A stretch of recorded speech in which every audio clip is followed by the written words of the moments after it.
Хулангийн ярьсан тоглолтын араас ажлын суурь цэцэлжүүлэгч хэлсэн. Яг л төлөвлөгөөний дагуу тоглолоо. 6-аар нь боллоо гэсэн. За үнэхээр гоё таслаад байна да. Энд үсэл зайвасан шуучицсан кэчэн шүүт. Ерөнхийдөө манайхас 1-2 оноо ороод ирвч. Энд үсэл доошоо салцаа. За шиднэгээ танараад ангууд доошоо өгчлөө. Ямар ухаантай. Ариун цэцэг. Энд үсэл өгсөн. Энд үсэл хоёроо шидсэн. Энд үсэл шид түзүүцсэн.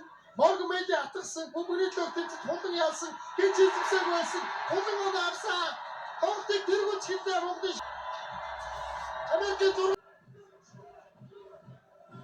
Энд үслийн шидэлцийг хамтдаа харцгаая. 2.3 секунд үлдсэн байна тоглолтын цаг дуусах. Ямар гоё юм бэ? Үнэхээр тайван байна шүү дээ. Үнэхээр тайван байна. За манай шгшөөгийн 2 дахь шидэл. Оцлоо гэжтэй хамгийн том дайцтай хамгийн том ануулсан чинь 2 шидэлтэй инээ. 17 настай Нандус Тэмэрсэн Америкийн онцлог гарч ирэхдээ WNBA очсорлоо гэж хэлж байсан.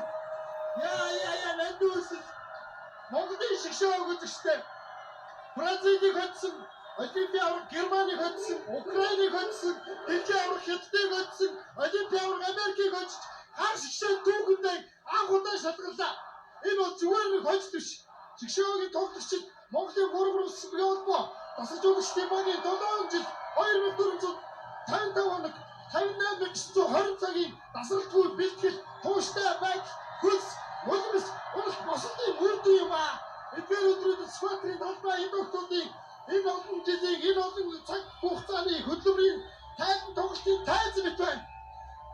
Эмэгтэй шгшөөгтөө баярлалаа. Үнэхээр гайхалтай.